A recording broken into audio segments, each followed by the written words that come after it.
Hello students, welcome to my YouTube channel S study collections. আজকে আমি তোমাদের জন্য ক্লাস 9-এর যে পোয়েম আছে দ্য রোড নট টেকেন, সেই চ্যাপ্টারের কয়েকটি এমসিকিউ নিয়ে এসেছি, যেগুলো তোমাদের আপকামিং এক্সামে অনেক হেল্প করবে। তাহলে প্রথম কোয়েশ্চেনটি দেখো, what does the road in the poem symbolise? Answer হবে দ্য জার্নি অফ লাইফ। মানে এই পোয়েমে যে রোড বলা হয়েছে সেটি কি সিম্বলাইজ করেছে?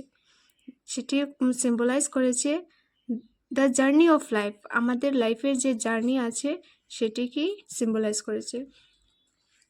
Next, why could the speaker not travel both roads? এই কবিতায় যে স্পিকার আছেন, যে বক্তা, যে বলছেন, তিনি কেন দুনো পথেই ট্রাভেল করেননি? আনসার হবে হি ওয়াজ অনলি ওয়ান পারসন। কেননা তিনি একজনই মানুষ।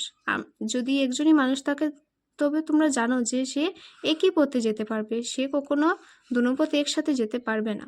নেক্সট কোয়েশ্চেনটি হচ্ছে, what does the poet mean by and that has made all the difference? মানে এই কবিতায় যে এই লাইনটি ছিল সেটি কি মিন করেছে? যেটি মিন করেছে his decision change his life. ওনার ডিসিশন ওনার লাইফকে চেঞ্জ করে দিয়েছিল। নেক্সট দেখো, what was the condition of the road the speaker choose? যে মানে রোডটি, যে পথটি, যে রাস্তাটি স্পিকার মানে যে বক্তা আছেন এই কবিতার, তিনি চুজ করেছিলেন, ওই রাস্তার কন্ডিশনটা কি বলার জন্য বলছে এখানে। এই আনসার হবে গ্রাসি অ্যান্ড লেস ট্রাভেলড।